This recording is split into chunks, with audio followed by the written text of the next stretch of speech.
Nandito tayo ngayon sa isang professional shoot.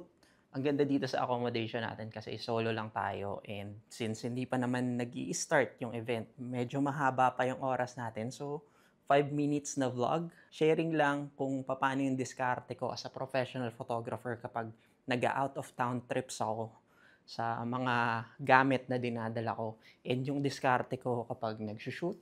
Since this is an out of town photo shoot, so dala ko yung mga gamit na kailangan ko para sa event. Parang simple lang naman, magta-travel ka lang.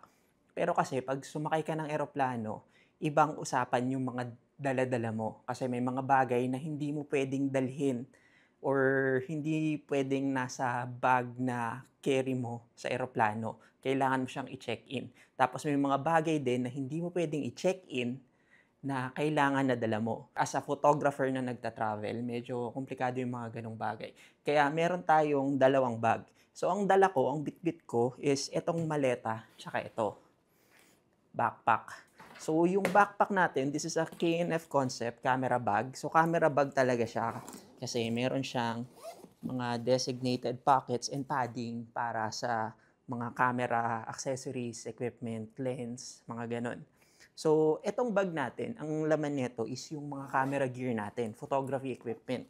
Like the camera, the lens, yung mga medyo masiselan or kailangan ng extra care. So, kailangan nasa atin siya. At the same time, yung mga battery dapat nandito. Kasi hindi siya pwede dito sa check-in luggage natin. Mga power bank, basta lahat related sa electronics. Mga laptop, ganun. Mga accessories, power bank. Sabi ko na ba yung power bank? Hard drives, memory card, lahat. Dapat nandito siya. Ngayon, yung mga hindi pwede dito sa bag natin, like the tripod, selfie stick, yung mga bakal-bakal na mga matutulis, yun yung ilalagay natin ngayon dito. Itong maleta natin, this is TSA, or yung, nakalimutan ko yung meaning ng TSA, basta travel security something, ganun.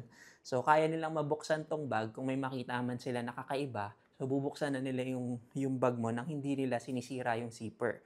So, sila na magkukusang buksan yung luggage mo para i-check kung ano ba yung nakita nilang medyo kakaiba.